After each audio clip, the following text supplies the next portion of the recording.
Whilst the world's been playing Pokemon Go, we've been playing indie games. So here's 13 of the best releases over the last month. But first, we've got one quick headline. There's been a lot of news about Life is Strange lately. First off, developer Don't Nod have made the first episode free to play. Just as interesting is the game is going to be made into a live action TV series by Legendary Entertainment.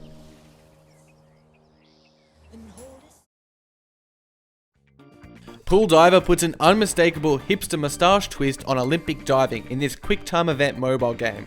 Free to play, it's good for a little break. Hunter's Legacy is a platformer with some nice animations and stealth mechanics, but is ultimately brought down by some clunky jumping, monotonous terrain and amateur sound design. Adventureland is a cute and super well animated platformer, in which you pop off your hat to solve all sorts of puzzles. Swordy is a crazy local party brawler in which you swing a giant sword around in a circle. We've played it at PAX the last 2 years and can't recommend it enough. Releasing on Steam in July, RimWorld has absolutely blown up in popularity. A strategic base builder in the mold of Dwarf Fortress, it's not hard to see why. The much anticipated We Happy Few hit early access release this month on PC and Xbox One. It still looks promising, but needs more time to grow. Lumbermancer is a magnificent looking action game in which you summon logs to fight the monsters of the woods. It's also full of personality and laughs.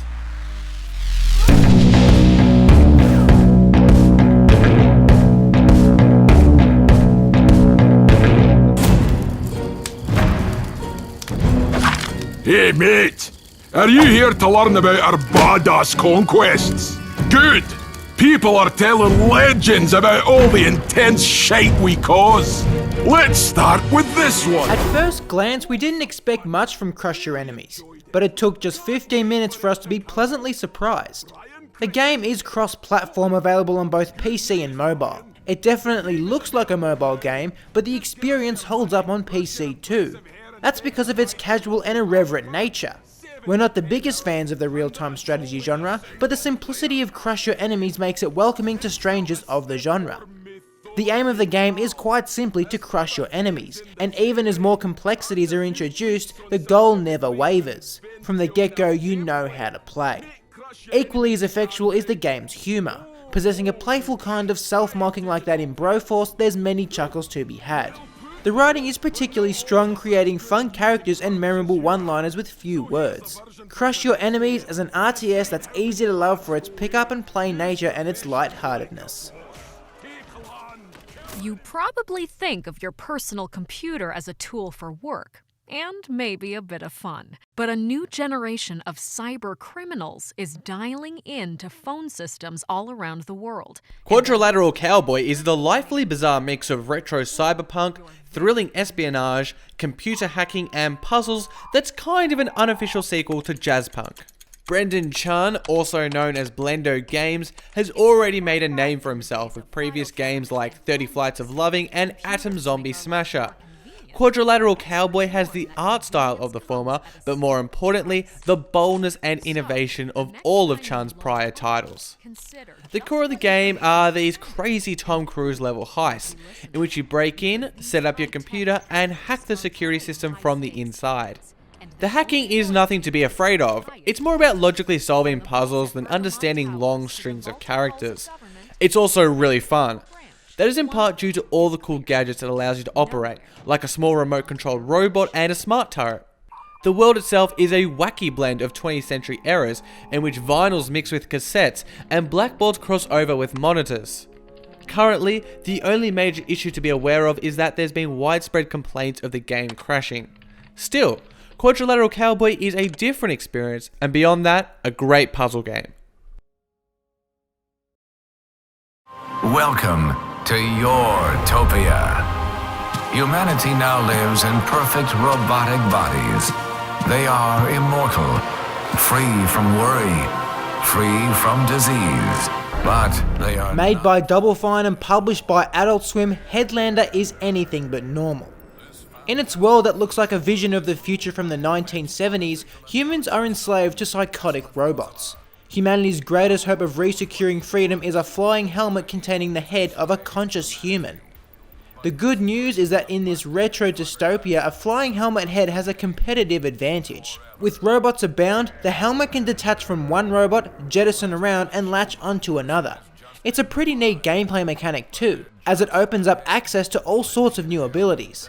The platforming is an interesting combo of Metroidvania backtracking and more intense moments of fire. Overall, it works pretty well. Headlander offers a fun and sometimes disturbing space to explore, as well as some solid side-scrolling action.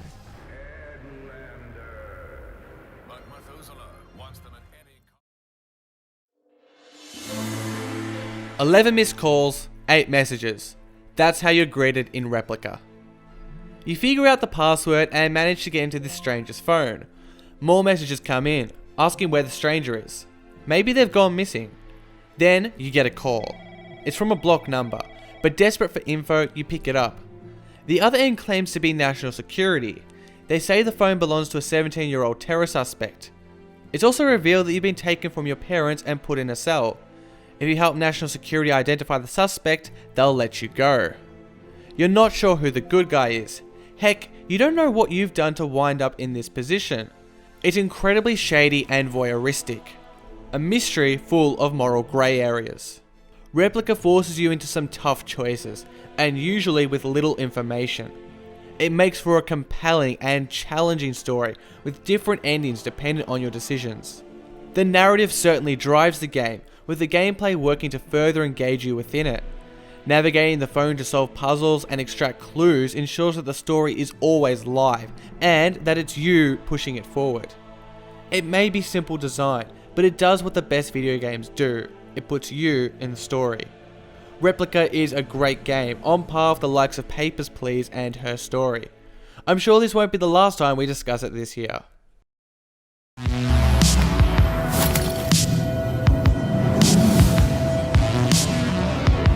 Now you're mine. Our number one game for July is Fury, a series of boss battles with neon ninjas that gives you as good an adrenaline rush as genre peer Devil May Cry. The action is so quick. Once a battle starts, there are no pauses. It's literally bullet hell, as families of projectiles bounce around the battlefield. When you get close to your foe, the intensity doesn't let up one bit, transitioning to a dangerously tight sword fight. In terms of difficulty, it's pretty brutal. Before you can succeed, you need to fail and die a lot. Outmatching your opponent requires absolute concentration, memorization of numerous patterns, making your moves at the right times, and absolutely on-point reflexes. It's such an intense game, and it'll make your adrenaline levels spill over. The amazing electro soundtrack and the flashing symphony of neon lights complement the experience so well and manage to add even more energy. Fury is one of the toughest and intense games you can find, and if you're up for the challenge, one of the most enjoyable too. Thanks for watching, we'll see you next time here on Indie Forma.